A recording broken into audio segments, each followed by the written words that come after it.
दरम्यान मनोज जरांगे पाटील यांच्या उपोषणाला पाठिंबा देण्यासाठी मराठा संघटनांनी बंदची हाक दिलेली आहे। याच पार्श्वभूमीवर आज सोलापूर त्यासोबतच बारामती, आळंदी, मनमाड, बीड आणि नाशिकमधील अनेक गावांमध्ये बंदची हाक देण्यात आलेली आहे।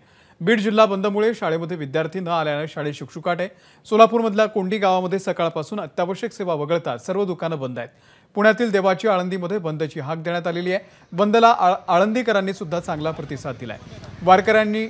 वारकऱ्यांची मांदियाळी असणारी अलंकापुरी आज ओस पडलेली आहे। बारामती शहर आणि बारामती तालुक्यामध्ये बंद पाडण्यात आलेल्या आहेत शाळा। शहरामध्ये आज आठवडी बाजार असल्यानं व्यापारी महासंघाच्या वतीनं सुद्धा दुपारपर्यंत बंदला पाठिंबा देण्यात आलेला आहे।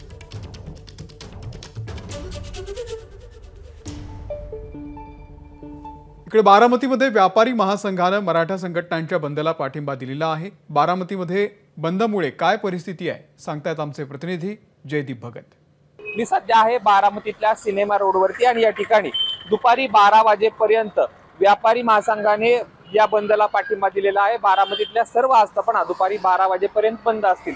काल मराठा क्रांती मोर्चा आणि व्यापारी महासंघाची बैठक झाली आणि त्यातून हा निर्णय घेण्यात आला। या बंदला पाठिंबा देण्यासाठी बारामतीतले व्यापारी जे आहेत ते दुपारी 12 वाजेपर्यंत आपली दुकानं बंद ठेवणार आहेत। तसेच इंदापूर असेल, दौंड असेल आणि पुरंदर असेल याला देखील चांगला या शहरांमधून देखील चांगला प्रतिसाद मिळतोय।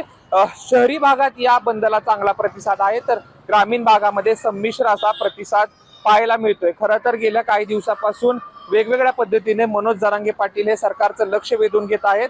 आता त्यांनी पुन्हा एकदा मराठा समाजाला आरक्षण मिळावं या मागणीसाठी उपोषण सुरू केलेलं आहे आणि आज बंदची हाक देण्यात आलेली आहे। त्याला चांगला बारामतीतून तरी प्रतिसाद मिळतोय। दुपारी 12 वाजेपर्यंत ह्या सर्व आस्थापना बंद असतील आणि 12 नंतर पुन्हा एकदा बारामती ही सुरळीत सुरू होईल।